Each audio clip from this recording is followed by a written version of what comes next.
again, everybody. This is Dead Money with Dan Arfin.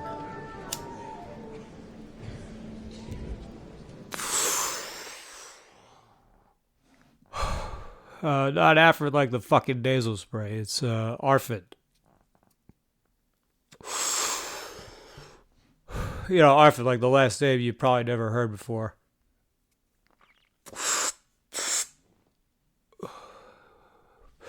Not too many Arfins out there. And the way things are going in my family, the bloodline could end sooner before later. My brother doesn't have any kids. My cousin doesn't have any kids. I sure don't have any kids. Not that I've heard about anyway. And we're the only three left. And sure, you never know. Ooh, I burned myself. Sure, you never know, but I wouldn't place a bet on either my brother or cousin to spawn any seedlings before it's all said and done. But stranger things have happened.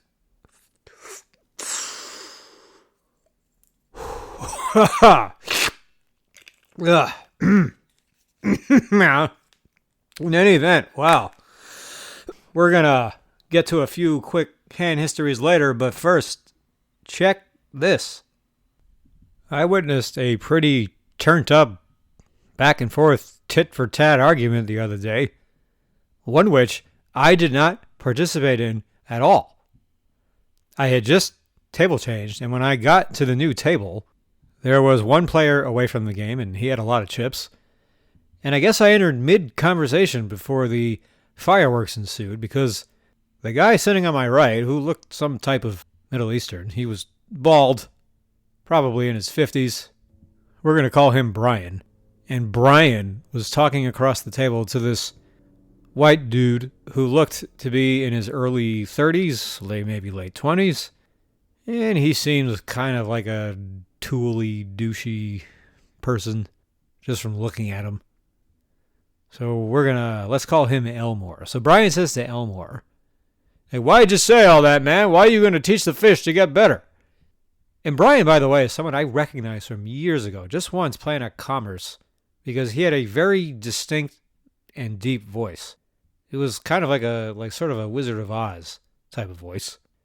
And all I remember for that game in Commerce was him calling someone ugly. Anyway, so Brian calls out Elmore for telling a supposed fish what he's doing wrong and that he shouldn't do that. Don't teach him to get better. To which Elmore says, it's like, I made only one comment. He said, I made one comment and he turned it into a whole conversation. First thing I thought was, like, you didn't have to have the conversation, but all right, whatever. On we go. Elmore then says, he adds, all I said to him was, I can't believe you floated with King 8. And then he turned it into a whole conversation. So, okay, so we have a situation where a fishy player apparently called a flop bet with King 8 high, and then somehow improved to a better hand and won. I don't know anything about the runout. I don't know anything other than there was a float on the flop with King 8, followed by a suckout. Now, I'm going to guess that the King 8 was a suited hand and that it was open raised and that it was then 3-bet and King 8 called the 3-bet in position and then King 8 calls a flop bet. And then King 8, I'm going to guess, turned to King to beat an overpair in the neighborhood of pocket 10s to pocket queens. Or maybe it just turned an 8 against ace king. Who knows? Or maybe it went runner against aces. I mean, who knows? But whatever. A few more minutes go by. And then this player, who these two guys, Brian and Elmore, have been talking about, he returns to the game with a couple racks, so he's getting ready to leave. But it's someone I know. And not only is this guy not a fish, he's a reg. He's not a year-round reg, but he's a reg, and he's a reg I've talked about before. When I had Mike Zulker on a few weeks ago, I told the story of how once there was this time where this Indian player won a huge pot against somebody, and then kept making these really strange sounds at the table after that. He was having like these little conversations with himself, and then, like, he was doing that like every 2 or 3 minutes. So it's not so frequently that it's like getting annoying, but it's happening frequently enough that you can't help but clearly notice it and wonder, what the fuck is this? But we all let it go. No one said anything until he started getting a little racist, making fun of the guy who we won that big pot against. He started calling him Dr. Chan. He's like, Dr. Chan, when can I get an appointment? And then Dr. Chan looked at me. I mean, you know, he knew who I was at this point from playing with me for a few days. He looks at me like, what the fuck? Kind of wondering if I'd give him any support. And I looked at him. I shrugged my shoulders. I was like, I don't know. I was like, he's just been making a lot of strange sounds ever since he won that hand. And then he starts tearing into me about how I'm the most miserable asshole he's ever played with because I always look mad whether I don't have chips or if I do have chips. And then I'm always telling people when it's their turn. And he's right. I do tell people it's their turn quite often. But it's not because I'm an asshole. I'm just one of those weird people who doesn't feel like showing up to poker games to watch people dick off on their phone, paying absolutely no mind whatsoever to the game. And then even continue to do this in the middle of a hand that they are playing. I mean, don't get me wrong. I use my phone at the table too. Because, I mean, fuck this. This is so boring sometimes. And then when on top of it, you're surrounded by a constant convention of village idiots day in, day out, you gotta do something to try and distract yourself. But I pay attention so I know when it's my turn. But how many people, holy shit, they will not put their phone down even when they're in the hand. They still have to look at it. They'll go 4 ways to the flop, and then the dealer has to tell them when it's been checked to them on the flop and the turn. Is it so self-righteous of me to tell someone, hey, it's your fucking turn to... I mean, I don't say it's your fucking turn, but is it so freaking out of order for me to, like, cue someone that it's their turn to act? Because God forbid the dealer ever do that. God forbid I ever, like, you know, inform of a player that it's time to make some sort of effort that would at least have a hope at resembling paying attention. I mean, for some people, I mean, it's just like they're just playing on their phone and like the poker game is the sideline, you know? Like that, the poker game is like something they distract themselves from their phone, not the other way around. One time, this little pretty boy, white boy, I mean, everybody was pointing him out and talking about him. Everyone noticed that he was on dating apps the whole time and never played a hand. He would buy in with 1,500, literally fold every hand and just look at his dating app. And like, that was it. I mean, maybe I guess he played aces a couple of times, but other than that, that is what this person was doing, but whatever. I don't want to talk about him. So anyway, so this younger man, the Indian reg, let's call him Moses. Moses is now lambasting the shit out of me, even though I've never provoked him in any way until now. I mean, yeah, I was definitely making fun of him at this point, but what the fuck did he think was going to happen? He just said to an Asian fellow, hey, Dr. Chan, when can I get an appointment? And it was like 3 a.m. when this happened. I mean, what did he think was going to happen? That we're all going to just like sit there and laugh with him? No one's going to say anything about that or about him? But when he tore into me, I was just laughing the whole time because I was thinking, God, how many other people share this sentiment with him? Now, in this exchange, things didn't get crazy escalated. I mean, we didn't become buddies, but like I would say that I gained some sort of respect from him because I also showed him and even said to him, I was like, look, I know I have a resting bitch face, but like that doesn't mean I don't have a sense of humor because I know I was bantering back and forth with him about some stuff. And I think he was probably just surprised to see that like, when he was going after me that I started laughing. Like he apparently has never seen me get humorous in any context. So I think it just caught him by surprise. So now we at least have, you know, a little bit of rapport. You know, if we see one another, we're not necessarily going to say anything, but we may nod our heads as if to say hello. But anyway, so all right. So Moses was apparently the one responsible for floating with the King 8 and getting lucky. But Moses, I said he's a reg. I mean, this guy very much appears to be a winning player. I mean, he's trying for sure. We can definitely tell you that. And he's just never done anything to demonstrate to me that he doesn't know what he's doing. So good for him on floating at the wrong time and getting away with it. But anyway, so Moses is racking up. And then Brian says to Moses, and Brian is on my right and Moses is on his right. Brian says, like, oh, you're hitting and running now? You're leaving the game like a pussy? I mean, geez. If you're going to call someone a pussy at the table, I don't care if you're kidding or what the context is. You're kind of kind of asking for it at that point. I mean, there's only so many different things you can call people at a game. That's not going to, like, really make a difference. But if you call them a pussy, but it looks kind of funny because Moses has all these chips in front of him, and he always buys in with $1,500 on top of it. And Brian has like $400 in front of him, which is like the minimum. So this all kind of just looks a little funny, doesn't it? This kind of looks like the smallest kid in the class walking right up to the class bully and then like challenging him to a fight. Now, Brian wasn't looking to fight, but he was clearly provoking Moses. So Moses, he says to him, he's like, "You're calling me a pussy with your stack?" He's like, "What do you got, 100 big blinds there?" Then Brian says, he's like, "Come on, man, I'm just kidding. You're too serious, man." Then Moses says, "Oh, you're going to call me a pussy and then tell me I'm not supposed to take it serious?" So they're going back and forth about that.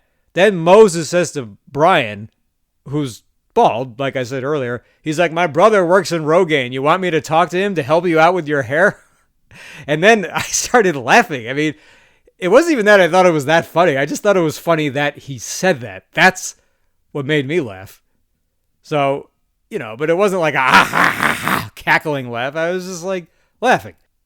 Moses saw me laughing and we made eye contact, so he probably felt good for a moment. It always feels nice to get that humor approval from someone else when you're in one of these. It kind of feels life-changing sometimes. It certainly does for me. But then their back and forth started getting more personal. Because I think Moses said to Brian, like, "You can get some help with your hair to help you actually get a woman for once. You can never get one unless you pay for it." And Brian says to Moses, yeah, you got a boyfriend? You go to meet your boyfriend? And Moses says, "Yeah, your mom." And then he left. I didn't get 100% of their exchange, but it was so fast. But, that was like the nuts and bolts of it. Those things were definitely said. There was definitely some other pretty funny lines. I know that Moses was talking about his stack a lot and the fact that he kept buying in so little and he's talking all this shit to him. And it's like, yeah, like, what the fuck are you doing, man?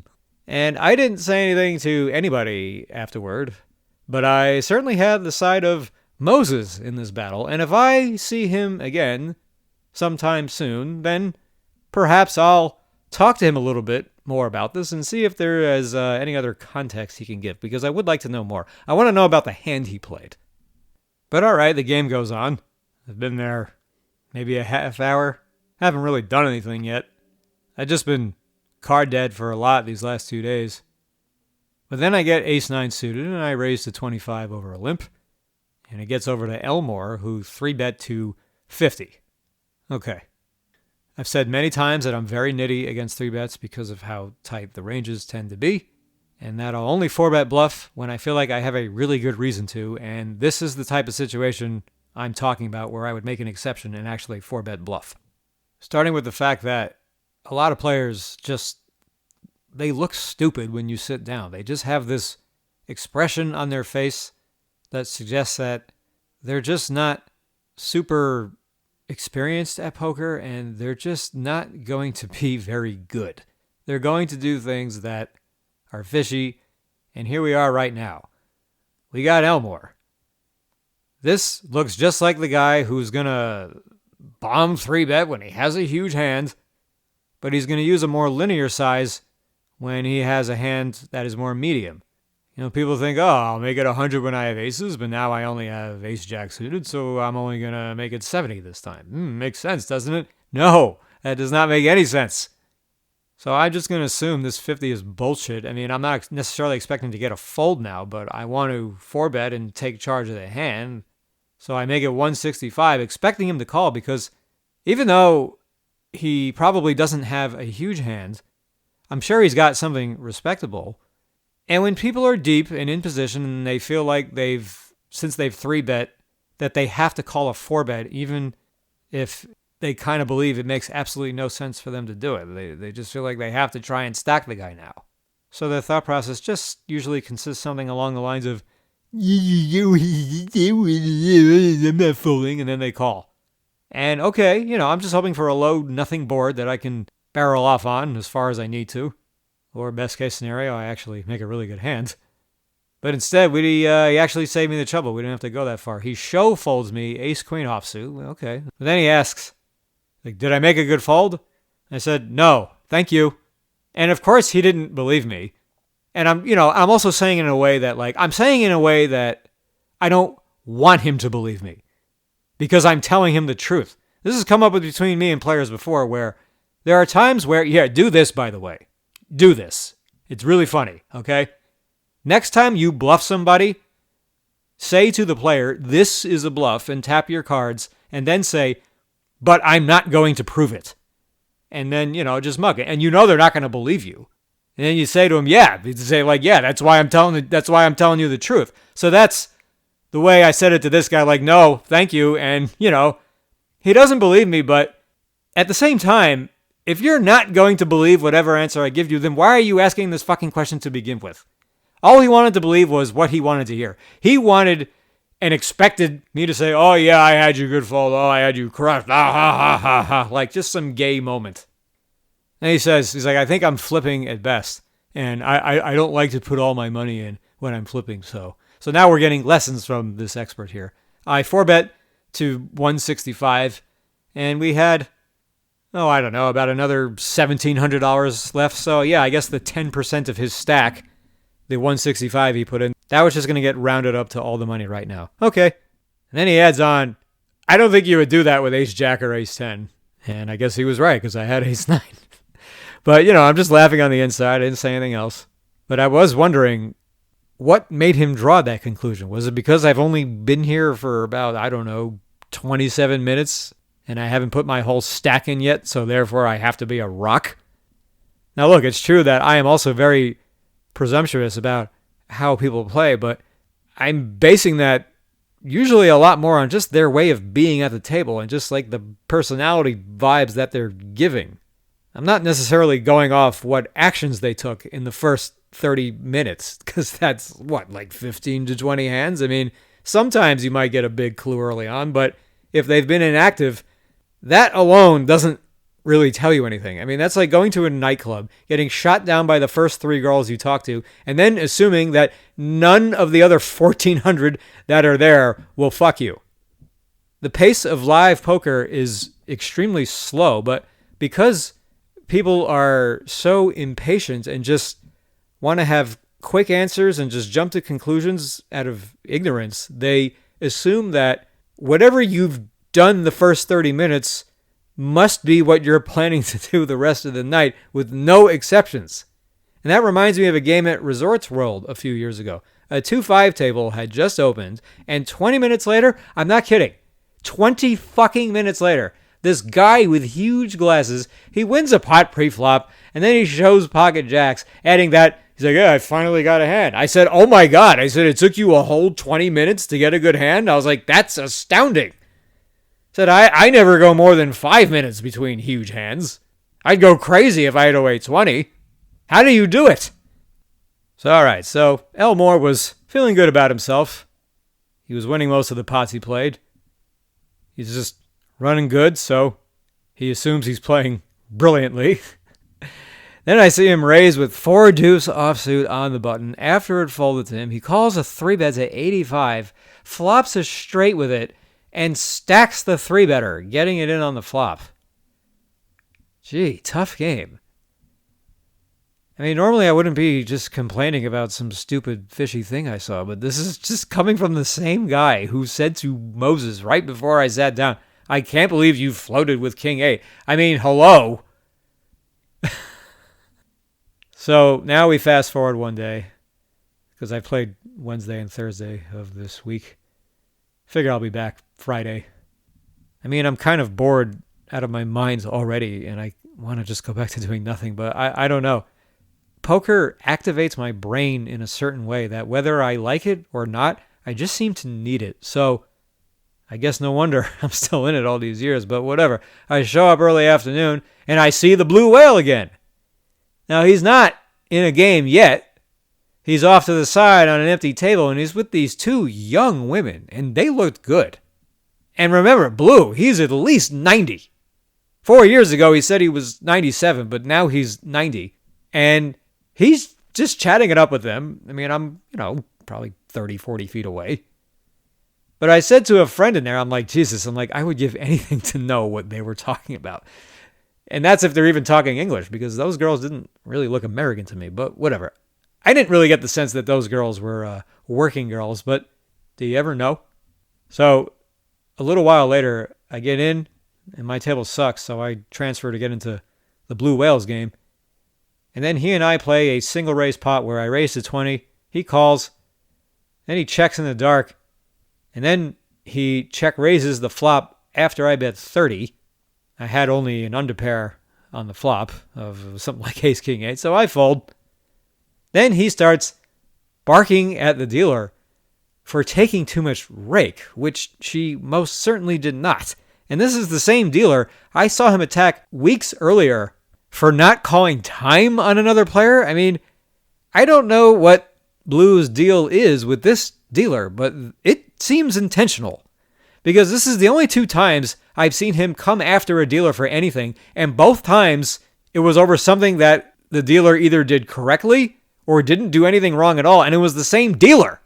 Now, the max rake at the win 2-5 is $5, which is taken when the pots hit $100, which it did, because 20 times 2 is 40, 30 times 2 is 60, 40 plus 60 is 100. He says, "You are taking too much rake." And then I said, knowing he's going to snap back at me, I still said to him, like, she did it right. She didn't take too much. And he says, "I'm talking to the dealer, not you." You know, like his voice seems to rise as he speaks. You know, most people, their voice drops when they finish a sentence. His goes up. It's like we're going up the fast part of the roller coaster. So after that, I didn't say anything. Then the dealer says to me, she says, like, "Thank you, but there's no point in trying to say anything to him. He doesn't really know what's going on." But he keeps on yelling at her, "You're only supposed to take 30 from him, not me." Which is obviously dead wrong and is one of the dumbest things I've ever heard a player say, and you know that's saying a lot. When the pot has $40, if I bet $30, if he folds, yes, then the $30 does not count towards the pot size and therefore does not affect the rake. But if he either calls or raises my $30, now both his $30 and my $30 are both added to the pot for calculating the rake. So Blue is just, he's nasty, he's entitled, he's like any other fucking person. Like he didn't just automatically turn into this angel because he's fucking 90. I mean, maybe he is involved in human trafficking. Who the fuck knows? All I know is he's tightened up a lot, even after he lost a big pot with queens to aces to somebody. I mean, he didn't go into rocket spew mode like he normally does. He was being very patient. So much that I actually table changed off of his game. Never thought I or he would live long enough to see that day, but we did. So, okay, now to the hand histories. There's a bunch of them. A lot of them should be quick. It's been a really aggravating first 2 days back, and now I'm going to tell you why.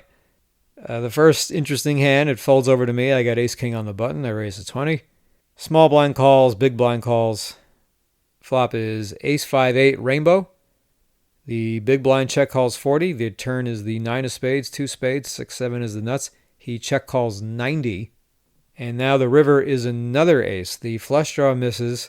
He checks. Pot has 315, and this is a white guy. He looks in his 30s. I've never seen him before, but people at 2-5 don't make big folds, and I figure he's either folding to this river bet of any normal size or he will call with any ace. So I do 325 into 315 is about a minimal overbet. Okay, we could just call it pot. He tanks for a while, and fuck me, he folded. I mean, to his credit, you know, it's hard for me to be bluffing, and I can have all the boats and straights. I can have a bigger ace than he had. I mean, he might have had like ace deuce or something, but people don't make those kinds of folds very often, if that's what he folded. But let's assume he did. And these are the kinds of folds I don't try to get, because you really start to whack the shit out of people at 2-5. I mean, this is one of the biggest areas you hit them in, is these like semi-cooler situations. This is not a cooler, all right? It is, but it's not. People use the word fucking cooler all the time. I mean, I do it too, but this is not a cooler, all right? This is not a hand that like you have to call every huge bet against every player. I mean, that's ridiculous. So, but whatever. Call it whatever you want. Extremely frustrating to get that tank fold, because most of the time they just pay that off. Like they just put blinders on.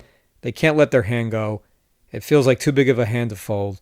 They know they're going to lose, and then they just do it anyway. But okay, didn't get it that time. Now I got ace three of diamonds in the big blind. Under the gun limps. He's brand new. He's deep. Another guy limps. Small blind limps. I make it 55 out of the big blind with ace three of diamonds. And now the under the gun limp raises to 105. Okay, call. And obviously I just check fold the flop. I think it was like queen eight deuce or something. One diamond. I can't fucking do anything here. It's too ridiculous to start running bluffs against 2-5 players in these spots. But who the fuck knows what that guy had? Then I was thinking of leaving. I've only been in the game for a couple hours. I mean, I wanted to make myself stay maybe a third hour. Then straddle was on. I got ace king again, make it 30. One of the blinds calls, and he's another very random player who I haven't seen for a while, but he's just the type who just does strange things pre and post. I can't even think of an example. I just remember notating him as a weirdo. And until he does otherwise, I have to assume he's still a weirdo. But not much of a bluffer. So the flop comes queen 9-4, two spades. I miss. He check calls 40, and then the turn is an ace. And a lot of times I check back this card. But I ended up betting 100 into 150 when he checked again, and then he makes it 350. And he's got about 650, 700 left, and this money is going in on the river. So he's got it. He's repping strength against strength. I can easily have top two or any set. I mean, they just fucking have it here. So, fold. This is not that big of a fold. Then, on my ensuing big blind, there's two early position limps, again, including the same guy who limp min-raised, basically, when I had ace-3 suited. Then the button makes it 15. He was another fishy player. Just another guy with blatant sizing tells. Makes it 25, makes it 30. Now he makes it 15 over two limps. Small blind calls. I make it 90 with Jack 9 offsuit. And, you know, it's these hands do get their share of folds. I mean, but it's fucking really annoying when you get called by the imposition player. And there's a reasonable chance he will. But whatever. I was annoyed about that ace-king hand, so I see a fucking bullshit spot, so I went after it. Now, the guy who had limp raised me before, limp raises me again. Now he limp 4 bets to 180, doubling my size again. Not doubling the raise, but doubling the total size. And we all fold.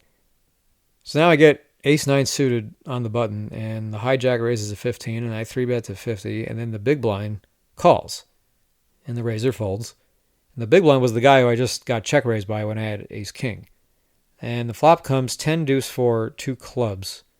So I totally brick. He checks. I actually think I should be just checking back. I mean, I don't know how big his hand is, but I'm nervous about this. So I should check. I think checking with a hand this shitty is fine. But I bet 70, and he calls, and I was planning to barrel him because I figure, you know, he's going to have a lot of fucking dumb bullshit hands, so I'm just going to go at him. Except then I changed my mind because the turn was a 5, which means it's much easier for him to think I have ace-king, and that just made me not want to barrel anymore, and I turned fucking nothing here. So now I'm just giving up. Check back. Except the river is a card I can bluff. It's the queen of clubs. The flush came in. I don't have any blockers to it, but he checks. And the pot has, I guess, 285. And I bet 535. Close to 2 times the pot. And he snaps. He's got pocket tens with a club. He's got a set, flop to set, top set. Have to figure he's check raising all in on the turn, so whichever card I barrel, I'm losing. Guess it's good that I check the turn. At least I had a chance to hit the 3. But yeah, that's annoying when you're trying to give up on a hand and then a bluffing card comes and you get tempted to go after it. So I lose. Now I'm stuck. I was about 2 seconds out the door, but now I'm stuck, and nothing incentivizes you to play like losing does. And in this hand, betting the 535, I mean, I don't know if I need to bet that big. I mean, I think I can make my point just by going 450, 475. I mean, I don't know. I put a little more mustard on it, and I was just never getting a fold. So I end up playing over 9 hours. This is my longest session for a while, and it's so brutal when this happens. When you feel like you're out the door, you're basically out the door. You're mentally checking out. And next thing you know, you're there all fucking day. Now, it's not like anything was making me stay there, but it wasn't even so much about winning and losing. I mean, it was, obviously, but I was just not fucking satisfied right now. It's like this fucking garbage ass shit. And with my image now, it's like I just feel like I gotta stay. I mean, sometimes that happens. A couple of years ago, I played 8 hours. I was 99% about to quit, and then I changed my mind and ended up playing 19 hours. Played till fucking 7 in the morning. Anyway, so the guy who's limp raised me twice, once with a 3-bet, once with a 4-bet, limps under the gun again. There's another limp. The button makes it 30. I have the big blind with king jack off, and I don't want a 3-bet again this time, because what if he fucking does it again? So I just call the 30, and now he limp raises again. He makes it 60. And the button 4-bets to like 150, and then we all fold. And by the way, 3 times, this guy kept limping under the gun. And whenever I folded my hand in the big blind, he would either fold to a raise or call the raise. But the 3 times I put money in whatever manner, those times he limped 3-bet or 4-bet all 3. So this is just kind of a death by 1,000 cuts thing going on here. And this is what makes 2-5 really tilting. When you're running into this fucking idiotic shit like this. So now this next hand comes. I got king 10 of hearts. I call a raise on the button of 15 against the hijack. It's this young Asian reg, and he's been spewing. And we go 4 ways as the blinds call. And it comes ace 10 5, 2 clubs and a spade, so second pair. Not much else. And the original raiser bets 25 into 60. I did not think he had a big hand when he did that. I didn't think he had an ace when he did that. And if I'm that confident in it, I can raise to put a lot of pressure on any weak aces behind me rather than let him in and call. But I just called. The blinds folded. The turn is a 7, a brick. Now he bets 80. And granted, I was feeling a little tilted. I mean, I didn't want to make a stubborn, stupid call from being tilted, but it really just didn't seem right at any point. So I call again. And now the flush comes in on the river. The pot has 270 and he bets 130, and I got a really bad hand to call with. I don't block any clubs. I don't block any missed... I do block the missed Broadway draws. But I still thought he's still got plenty of combos of it, especially from the hijack. And I put him squarely on a missed Broadway draw with 1 club, king, queen, king, jack, queen, jack, and called. And he did have that. He had queen, jack with 1 club. And it's just stupid. I mean, he's betting like he's got a small ace on the flop, and now he's repping a big hand on the river. It's like, huh? So in the context of it not being that big of a bet, and I know a lot of these so-so regs tend to mitigate their bluff sizes on the river, and he's spewing, he wasn't buying that deep. This looked like the perfect time to try and catch a guy bluffing, even with a hand that's pretty weak. And one of the weaker hands I'm going to get to this river with. So then I get queen 9 of spades in the small blind. It folds over to me, so it's me versus the expert limp raiser. Oh, by the way, after I lost that bluff, I also saw him call a raise with king 5 offsuit when I was like in early position. And of course he made it straight with it. This guy just god moded the whole session. He won like every pot he played, and he was just such a fucking clicker. He's just thinking, oh, this guy bluffs, and I have position on him, so I get to play every hand ever. Right, of course I do. Anyway, raise, queen 9 suited, small blind, he calls big blind. Flop pretty big, 10-8, 4-2 spades, so got the combo draw. I check to check raise, except he overbets the flop. He bets 75 into 40. I'm like, oh, God, here we go again. So I call, and I hit the flush with the 5. So now I'm thinking what to do here, and was concerned he would just check back the turn too much. So I was about to bet, but then he checks out of position. And I actually did think that was an angle. I mean, I'm not fully sure, but I would bet yes. I tell the dealer, hey, I haven't done anything yet. And then I bet 155, like 3/4 of the pot, and he folds. Obviously. Later that day, I get king, queen off, and this Euro opens to 20 from the early position. He's a pretty good player. Tends to be nitty, but he can make a move. I 3-bet to 60, and he calls. And it comes 10-8-5 rainbow, and he check calls 85. Turn is a deuce, and he checks again, and I think he can fold to a lot of second barrels here, so I bet 235. He thinks for a while, and he calls, and it's just something seemed a little off this time. Like, he didn't seem weak, and if someone doesn't seem weak, well, then maybe that means they seem strong, because if you don't detect weakness, maybe you should assume that means strength. I don't know. River is nothing. I get so tilted when I give up in these spots and get shown some hand that I think I could have made fold. But I check, and he had a fucking set of fives. He flopped a set too. So hooray. I finally checked down at the right time. I mean, I'd say it feels like in a massive percentage, at least 90%, when I give up on these freaking bluffs on the river. They just got some bullshit every time. All right, now we're into Thursday. So there comes an early position raise to 20. There's a call. I call the button with pocket fours, and the big blind calls. And the flop comes queen 10-8 rainbow, and they all check. And I almost bet. In fact, I do bet this spot a lot, but I checked. When you're in a spot like this and the original raiser checks the flop, then whoever checks behind him is probably weak because they're not checking to the pre-flop raiser with their entire range. And if the open raiser checks the flop, they tend to not be that strong either. I mean, you do see competence once in a while, but most of the time, you don't. So with all that said, the big blind feels like the only possible strong hand I'm betting into, and with him closing the action, he probably has the widest range.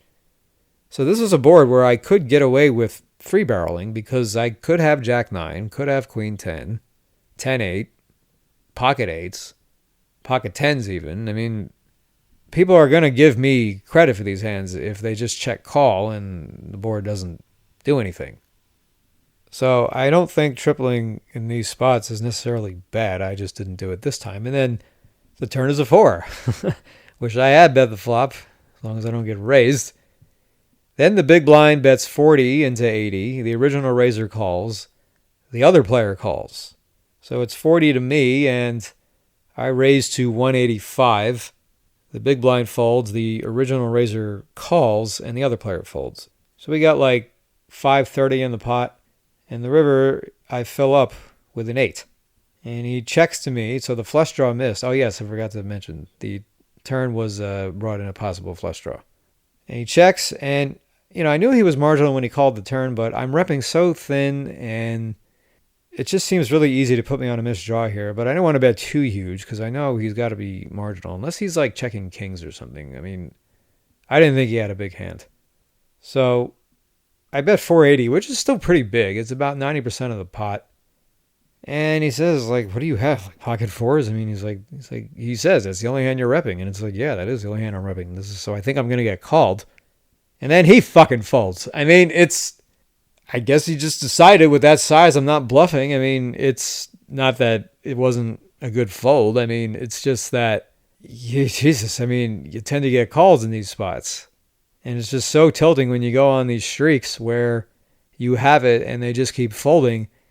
And it isn't necessarily you. I mean, there's variance to the decisions other players make. I don't know why he made the decision he made, but fuck me. I mean, it's like I keep getting these fucking big hands that I can't get the big call at the end. That doesn't even include all the hands from the day before. I made some big hands and just can never get any fucking action. I mean, it's just part of the variance, but like, oh, God. I mean, it's disheartening. So I transfer over to Blue's game. And I made a flush against Blue at one point. And, of course, I bet massive on again on the river. I don't even remember the action that well. I just bet 275 into 100. And that hand got a fold, too. So I don't know. I think I have to start adjusting to Blue. I mean, he's made some strange, sudden adjustments that I thought he would never make. But anyway, so in the next hand, this fish raises to 15. Play with him the day before, and he's got sizing tells, and I 3-bet to 50 with ace-jack offsuit. He's spewy and just does a lot of dumb things, and he calls. The flop comes Jack 9-4, 2 diamonds, so I nail this, and Maybe because he had folded to me a couple times the day before when I had a big hand. I'm just like worried he's going to fold again. So I only bet 55, but I should probably bet on a bigger side or just check, but I ain't checking. In any event, he calls at 55, pots up to 210. Turns like a 5 or something. It was a brick. He check calls 150, pots up to 510. Rivers another brick. He check calls 380, snap calls, and I win. And I'm just thinking, damn, maybe he's the one I should have gone bigger against, and I should have gone a little smaller against the other guys. Just a little smaller. Instead of like 480, go like 400. Maybe even 350. I mean, you hate to lose a big call over like trying to get another 50 or 60 extra bucks. But whatever, I finally got called on the river, so I'm just going to be happy about that. And who knows, maybe he wouldn't have called anything bigger. Maybe in his mind, I'm snap calling anything up to 400. Anything over that, I'm going to think about it. Who knows? I can only hope. So then Blues game got boring, as I said earlier, and I transferred to another game. And upon getting to the game, in my first orbit or two, I get pocket fives and make it 20. And the small blind, this Asian lady, she makes it 60, so I call. She has about 1,000-ish, maybe a little more. And hello, flop is Jack 9-5. Got a set. There's two clubs out there. She bets 70 into 120 after thinking. I thought she had a weird hand. I mean, I didn't know what was going on. I don't know why I raised so small, though. I raised to 150, thinking maybe if she only has ace-king, maybe she'll just call because it's only 80 more. And if she's a freaking spaz, maybe she'll 3-bet with aces or something. I mean, maybe 150 has a little bit of merit, but I should probably just do a more normal size, like 225. But she calls. Turn is not what I had in mind. It was the queen of clubs. Pocket queens came in, a flush came in case she has like exactly ace-king of clubs. I mean, I don't see a lot of people 3-betting ace-10 of clubs or any suited aces besides ace-king suited, or maybe ace-queen suited, but she can't have ace-queen suited, not in clubs at least. And now she bets 300 into 420. Wow. I mean, I know I can't fold. I just pray she doesn't jam the river if I miss. I call, and I hit another full house with another queen. Just hope she doesn't have pocket queens. Now she checks, and the pot's got over 1,000. And she's got about 850, and I know jamming here is perfectly fine, and if she has a flush, you have to figure she's going to just stack off with it, because that's what everyone does. But I'm just afraid of getting another fold, because I've been getting so many fucking folds lately when I have huge hands, and I'm just not taking that fucking chance again, and it was just, this whole line she took was very weird. So I bet 600, and she's hanging for a little while and counting out the money. Everybody's counting out the money, counting out the money, counting out the money, and she fucking folds 2. And I'm just like, what the fuck is happening? I mean, I kind of don't think she had a flush. I mean, there's only one combo that I would expect her to show up with, and that's ace-king of clubs. This could have just been some Dumbo panic bet on the turn with aces single club or kings single club.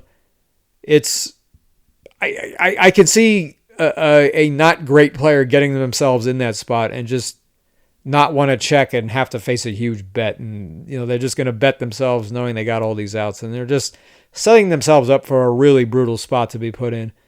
And she gets to see the river. And then the board pairs the top card. And now she doesn't know what to do. And now she checks. I mean, I don't know what the fuck she had. But that's actually my guess. So, one more hand. There was a very loose, aggressive player in the game. I was really looking forward to playing pots with him. And then I went card dead again for a little while. Then he opens up in the late position to 25. I finally get a playable hand. I got king queen off and 3-bet to 75 from the cutoff. He calls. Flop is 9 deuce for 2 clubs. I have a club. Check calls 100. Pots up to 350. The turn is a 3. That's an interesting card. He checks.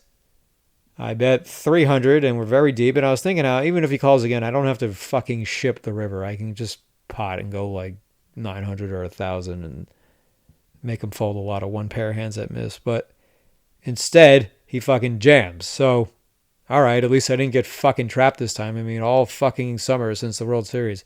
People are flopping top set after top set after top set and 3-bet pots in position, out of position, and just checking and calling.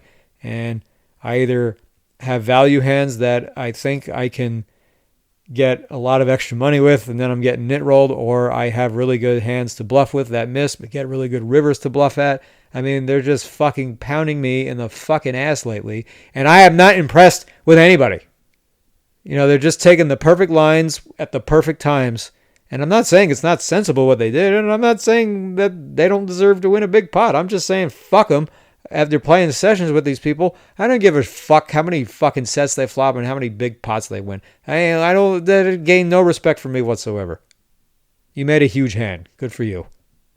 This fucking guy before, the day before, where when I had ace-9 and overbet the river after the flush card came, I mean, he snaps it off, and okay, he has to. Then he left. He won a lot of money quick, and then he left. So that made me think that he didn't bluff me in the hand before with ace-king. And I didn't think he was bluffing anyway. But when someone hits and runs, I don't know. You don't get the sense that they were running too many big bluffs. But only he knows. So, oh my God, I guess it's been a pretty eventful, thought-provoking 2 days of poker. Been frustrating, fighting uphill a lot, and not feeling too upset about things. I mean, I think I'm playing pretty decent. For the most part, anyway. I mean, there's just been some variance, I think, with people pushing the right button. And maybe some of it was my fault, but either way, I don't have too many concerns for the future as far as, am I losing it? No, I don't think I'm losing it. I think I'm just not getting great results lately. And all in all, from these last 2 days, I ended up winning a little bit, mostly because I'm making the best hand a lot and just nobody fucking calls. I mean, I only had one big bluff go down, but all right. We'll see what the weekend brings. Talk to you soon, guys.